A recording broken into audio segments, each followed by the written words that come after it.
Hello बच्चों, आज हम अपना 11वां टेंस पास्ट परफेक्ट सीखेंगे। ठीक है, 10 टेंस मैं ऑलरेडी सिखा चुकी हूँ इसी चैनल पे।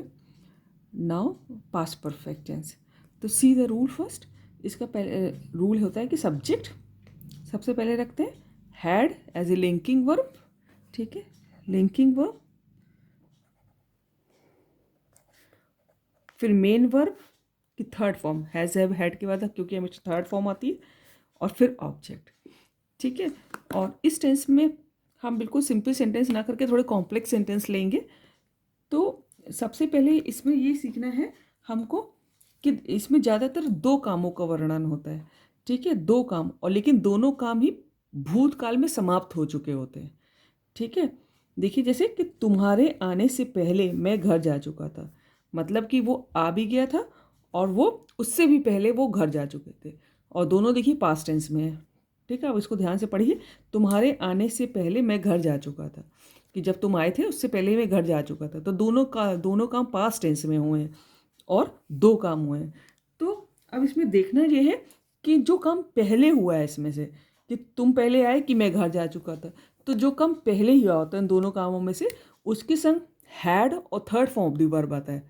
और जो बाद में काम हुआ होता है उसके संग वो पास्ट इंडेफिनिट में बनता है, यानी कि सब्जेक्ट के बाद second form of the verb रखते हैं। ठीक है, आई एम रिपीटिंग कि जो काम पहले ही हुआ होता है, जैसे तुम्हारे आने से पहले मैं घर जा चुका था, यानी वो मैं घर पहले गया था, मैं घर जा चुका था, तो इसको जो है हम सब्जेक्ट के बाद हैड और third form of the verb रखेंगे, और तुम्हारे आने से पहले को हम पास्ट इंडेफिनिट में बनाएंगे। ठीक है, तो ये थोड़ा ध्यान देने की बात है। तो चलिए वी स्टार्ट। देखिए मैं अफर्मेटिव सेंटेंस पहले बना रही हूँ इसका, कि तुम्हारे आने से पहले मैं घर जा चुका था। ठीक है, तो अब मुझे मैं घर पहले गया था, तो मुझे इसका पहले बनाना है। ठीक है, मैं घर जा चुका था, तो मैं कौन घर जा चुका था, मैं, सब्जेक्ट आई हो गया, और हमको इसको पास्ट परफेक्ट में बनाना, तो आई हैड लगता है ना, ऊपर रूल लिखा है हैड के बाद third form of the verb, I had gone home. ठीक है, और जनरली गो के बाद टू प्रपोजिशन आता है, लेकिन जब हम उसके बाद होम वर्ड रख रहे होते तो कभी भी टू नहीं लगता। अगर हम हाउस लिख रहे होते तो गो टू हाउस होता, गॉन टू हाउस। लेकिन चूंकि हम होम लिख रहे हैं तो कभी भी अगर होम से पहले टू प्रपोजिशन नहीं आता। आई हैड गॉन होम, तुम्हारे आने से पहले, बिफोर। ठीक है, पहले की अंग्रेजी रखी, तुम्हारे आने से पहले, बिफोर यू केम। अब हम ये इसको जो है जो बाद में काम हुआ, ये हमने पास्ट इंडेफिनिट में बनाया। दिस इज द वे। ठीक है, नेगेटिव देखिए इसका, अगर हमसे नेगेटिव बनाने के लिए कहा जाएगा तो इसी सेंटेंस, इसी अफर्मेटिव को हम नेगेटिव बना रहे हैं। तो आई हैड के बाद हैड लिंकिंग वर्ब है, उसके बाद तुरंत नॉट रख देंगे। I had not gone home before you came. ठीक है, और अगर हमको इंट्रोगेटिव बनाने के लिए कहा जाएगा इसका, तो हम लिंकिंग वर्ब जो ये वाला जो है इसका वो आगे कर देंगे। हैड आई, इसी को बना के दिखा देते हैं, had I not gone home before you came. This is the वे। ठीक है, and question mark in the end. ठीक, अच्छा बच्चों, इसमें एक बात ध्यान देने की और होती है कि पहले जब भी हम ट्रांसलेट करेंगे, क्योंकि दो सेंटेंस से हम सोचेंगे कौन सा पहले करें, तो जो प्रिंसिपल क्लॉज होता है उसको हम पहले ट्रांसलेट करते हैं, और जो सबऑर्डिनेट क्लॉज होता है उसका ट्रांसलेशन हम बाद में करते हैं। ठीक है, अगर किसी सेंटेंस में पहले आया हो, इसकी पहचान कैसे करेंगे कि कौन सा सेंटेंस प्रिंसिपल क्लॉज है या फिर कौन सा सेंटेंस सबऑर्डिनेट क्लॉज है। जिस सेंटेंस में ये शब्द पहले आया हो, ठीक है, तो पहले जो काम खत्म हुआ है वो प्रिंसिपल क्लॉज होगा, है, और बाद में जो काम खत्म हुआ है वो सबऑर्डिनेट क्लॉज होगा। जैसे मैं घर जा चुका था, है, तुम्हारे आने से पहले, है ना, मतलब तुम आए भी नहीं थे और मैं घर जा चुका था, तो ये काम पहले खत्म हुआ है, तो ये प्रिंसिपल क्लॉज होगा, और तुम्हारे आने से पहले ये सबऑर्डिनेट क्लॉज होगा। ठीक है, लेकिन जिस सेंटेंस में बाद दिया हो, जब दूसरा सेंटेंस देखिए, पत्र लिखने के बाद शीला स्कूल गई। ठीक है, तो अगर सेंटेंस में बाद दिया है तो जो बाद में काम होता है वो प्रिंसिपल क्लॉज होगा, और जो पहले काम होता है वो सबऑर्डिनेट क्लॉज होगा, ठीक है। लेकिन काम वही करेंगे कि जो पहले काम खत्म हुआ है उसमें जो हैड और third form of the verb लगाएंगे, ठीक है, जो पहले काम खत्म हुआ है। लेकिन जो अनुवाद किसका करेंगे इसके लिए हम बता रहे हैं, दोनों बातों को कंफ्यूज नहीं कीजिएगा। आई एम रिपीटिंग कि जो काम पहले खत्म हुआ होता है उसको उसके उसमें हम as a linking verb had और third form of the verb रखते हैं, और जो बाद में खत्म हुआ होता है उसमें पास्ट इंडेफिनिट रखते हैं सब्जेक्ट के बाद second form of the verb. लेकिन जिस अब ये है, नियम तो यही है, लेकिन अगर हम ये पहले पहचानेंगे कि इस वाले टेंस तुम्हारे आने से का भी हम पहले अनुवाद करें कि मैं घर जा चुका था के अनुवाद करेंगे, तो उसके लिए बता रहे हैं कि अगर किसी सेंटेंस में पहले दिया हुआ है तो उसमें जो काम पहले हुआ है वो प्रिंसिपल क्लॉज होता है, और प्रिंसिपल क्लॉज का अनुवाद सबसे पहले किया जाता है हमेशा, चाहे पिछला और अगर किसी सेंटेंस में बाद दिया होगा तो बाद में जो काम होता है वो प्रिंसिपल क्लॉज होगा, तो उसका अनुवाद पहले करेंगे, ठीक। और सबऑर्डिनेट क्लॉज का अनुवाद बाद में करेंगे। बहुत ध्यान से सुनिएगा, वीडियो बार बार रिवाइंड करके सुनिएगा कि मैं क्या कह रही हूँ, ठीक है। तो नाउ वी देखिए, पत्र लिखने के बाद शीला स्कूल गई, इसमें तो शीला स्कूल बाद में गई, चूंकि सेंटेंस में बात था तो शीला स्कूल गई, ये बाद में काम हुआ, तो ये फिर प्रिंसिपल क्लॉज हो गया और इसका हम अनुवाद पहले करेंगे, ठीक है। Sheela went to school after she had written a letter.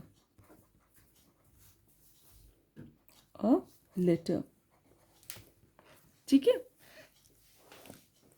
Try to get it, rewind करके सुनिएगा तो समझ में आ जाएगा। प्रिंसिपल क्लॉज का अनुवाद सबसे पहले किया जाता है और सबऑर्डिनेट क्लॉज का अनुवाद बाद में किया जाता है। और प्रिंसिपल क्लॉज कैसे पता करेंगे, जिस सेंटेंस में बाद आएगा तो वो उसमें जो बाद में काम हुआ है वो प्रिंसिपल क्लॉज हो जाएगा, और जिसमें पहले आएगा तो उसमें जो पहले काम हुआ होगा वो प्रिंसिपल क्लॉज होगा। लेकिन पहले जो भी काम हुआ होगा उसके संग हमेशा हैड और third form of the verb रखेंगे, और बाद वाले जो काम हुआ होगा उसमें सेकंड सब्जेक्ट के बाद second form of the verb रखेंगे, ठीक है। अब इसका हमको नेगेटिव करने के लिए कहा जाएगा, तो वैसे ही Sheela did not go Sheela did not go to school, क्योंकि हमें मालूम है कि शीला वेंट टू को second form of the verb है तो उसमें डिड नॉट लगता है ना, पास्ट इंडेफिनिट में।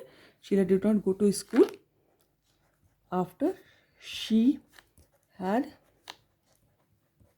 रिटन अ लेटर, ठीक है। और इसका नेगेटिव चेंज करने के लिए कहा जाएगा, सॉरी इंट्रोगेटिव, इंट्रोगेटिव ऐसे करेंगे कि डिड जो लिंकिंग वर्ब की तरह है तो ले आगे, did Sheela go to school, not वाला नहीं कह रहे हैं जिसने अफर्मेटिव में बना रहे हैं, did Sheela go to school after she had written a letter, this is the way. देखिए इसका अफर्मेटिव देखिए कैसे बनेगा, ठीक है। जब वह स्कूल पहुंचा तो घंटी बज चुकी थी। अच्छा, जब कोई सेंटेंस जब से शुरू होता है तो आप सबऑर्डिनेट क्लॉज को भी पहले कर सकते हैं, ठीक है, और प्रिंसिपल क्लॉज को भी पहले कर सकते हैं अगर सेंटेंस जब से शुरू हो रहा है, वेन से, ठीक है। तो जब वह स्कूल पहुंचा तो घंटी बज चुकी थी, वेन ही, है ना, इसमें कोई सा भी पहले कर सकते हैं अगर सेंटेंस जब से, तो वेन ही रीच्ड, इसको सबऑर्डिनेट क्लास को पास्ट इंडेफिनिट से करते हैं, वेन ही रीच्ड स्कूल,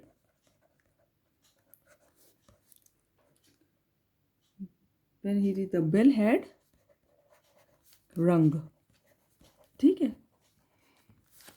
घंटी पहले बजी थी, जब वह स्कूल पहुंचा तो घंटी बज चुकी थी, घंटी पहले बजी गई, तो इसलिए हमने इसके जो पहले काम हुआ उसके संग हैड और थर्ड फॉर्म दी वर्ब रखा, और जो बाद में काम हुआ उसके बाद पास्ट इंडेफिनिट रखा। लेकिन चूंकि जब से शुरू हुआ था तो इसलिए हम इसको सबऑर्डिनेट क्लॉज को भी पहले रख सकते थे। आइडियली सबसे पहले प्रिंसिपल क्लॉज रखा जाता है। नेगेटिव देखिए इसका,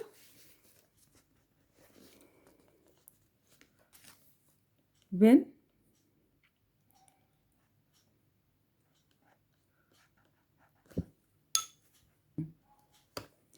ठीक है, व्हेन ही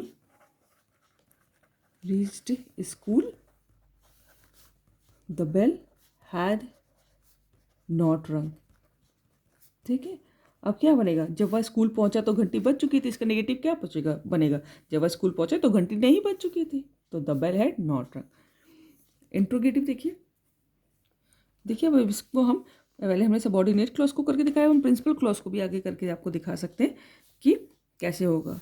तो फिर हम कहेंगे ये प्रिंसिपल क्लॉज है क्योंकि पहले काम हुआ था, द बेल हैड नॉट रंग, है ना, तो हम इसका लिंकिंग वर्ब ये आगे कर देंगे, हैड द बेल नॉट रंग,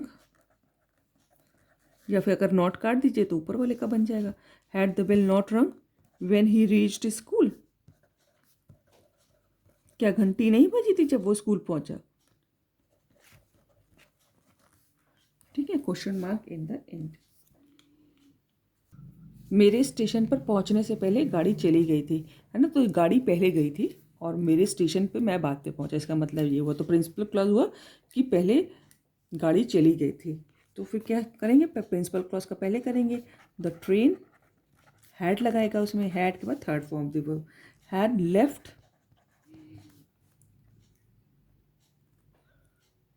the train had left before, पहले पहले है ना, आई रीच्ड द स्टेशन। ठीक है, अगर इसका नेगेटिव बनाने के लिए कहा जाएगा तो the train had not, linking verb के बाद नॉट लगा देंगे, नॉट लेफ्ट, ट्रेन नहीं गई थी जब मैं स्टेशन पहुंचा, before I reached the station, है ना। और इंट्रोगेटिव बनाने के लिए कहा जाएगा तो हैड, लिंकिंग वर्ब आगे कर दिया, हैड ये लिंकिंग वर्ब है, इसको आगे कर दिया, had the train not left, और इसका नॉट कर देंगे तो अफर्मेटिव वाले का बन जाएगा, before I reached the station and question mark in the end. ठीक है, तो this is the way. Thank you so much, please watch the video carefully, थोड़ा सा समझने का है इसमें, बस ये इतना जानना है कि प्रिंसिपल क्लॉज का अनुवाद पहले करते हैं और सबऑर्डिनेट क्लॉज का बाद में करते हैं, लेकिन जब सेंटेंस जब से शुरू हो रहा है तो हम कोई सा भी कर सकते हैं, सबऑर्डिनेट का भी पहले कर सकते हैं और प्रिंसिपल क्लॉज भी पहले कर देते हैं, और जो काम पहले ख़त्म हुआ होता है उसमें हैड लगा के third form of the verb रखते हैं, और जो बाद में काम ख़त्म हुआ होता है उसमें पास्ट इंडेफिनिट में उसको हम ट्रांसलेट करते हैं। So thank you so much.